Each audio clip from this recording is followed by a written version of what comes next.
Hello, hello, hello! Magandang araw! Welcome to my channel. Ako nga pala si Mystico Moreno, or in short, Mismo. At dito sa aking channel, we will manifest love and light sa inyong Tagalog love reading ngayon na mismo. Okay, so ang gagawin natin today ay ang inyong 6-6 reading. Meaning, bubunot ako ng 6 cards from this deck. That would be the main energy. And then 6 from this deck, that would be the supporting energy. So, kaya 6 actually sa numerology, ang 6 ay ang nurturing energy. And since this is a love reading, energy check-in, mag 6-6 cards tayo. At para ito sa lahat ng Aries. Hello, hello mga Aries.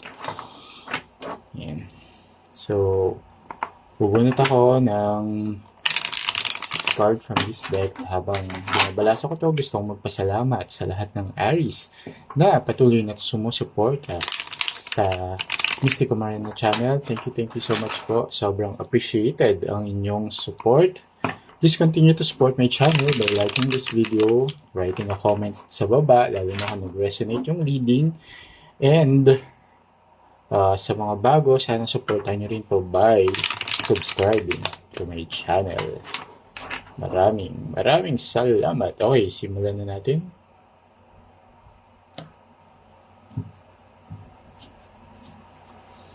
Okay, I'll get the 6th card as well. First card, 8 of Swords.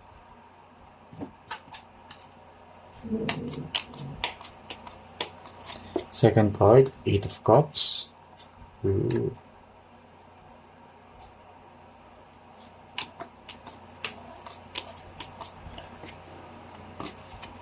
Then 10 of Pentacles. Just natin siya.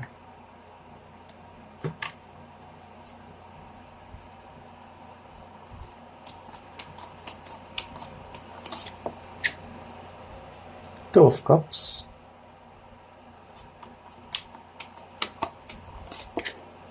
Oh, the Tower. And lastly, 9 of Pentacles. Okay.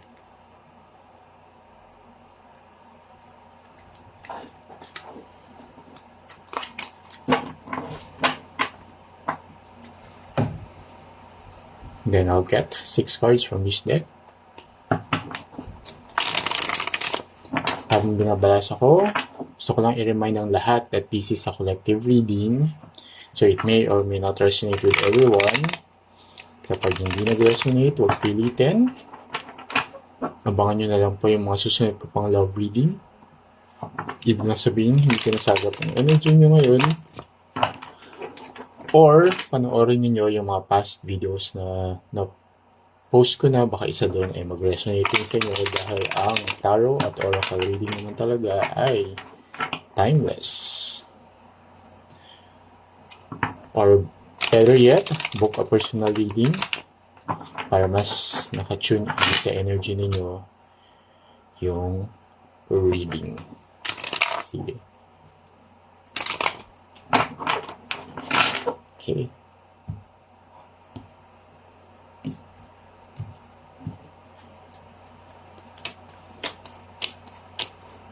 First card, Page of Cups.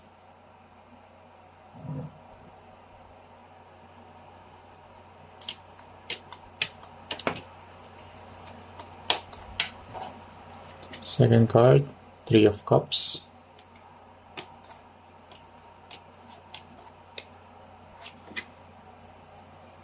The 9 of Cups.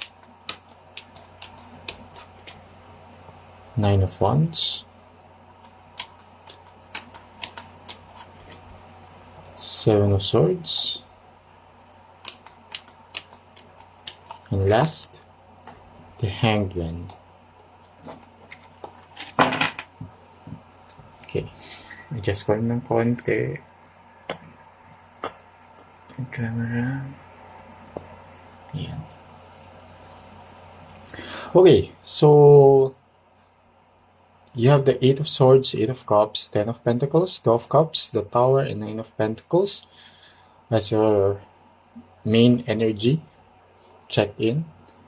And the supporting energies will be the Page of Cups, Three of Cups, Nine of Cups, Nine of Wands, Seven of Swords, and the Hangman.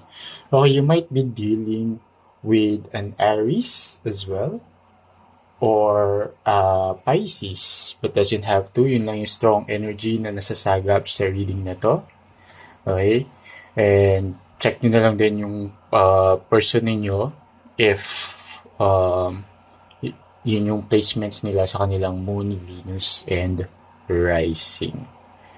Okay. So, ayan. Okay.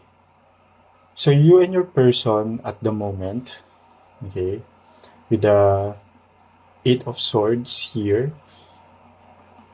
there's this feeling of being stuck in the relationship. So, nakikita ko dito na parang nasasakal kayo sa relationship. And actually, gusto nyo nang kumawala with the Eight of Cups here as well. Kasi with the Eight of Cups is a card of letting go and walking away and finding out ano talaga yung gusto nyo mangyari when it comes to this relationship. Parang ayaw nyo na kasi feeling nyo nga na na-trap na kayo dun sa situation. And the reason gusto nyong umalis din sa relationship na to dahil nakikita ko dito na yung person ninyo wala siyang real commitment. And kayo, ang gusto nyo sana sa relationship is that it's long term and gusto nyo sana na mag-settle down na actually. Okay?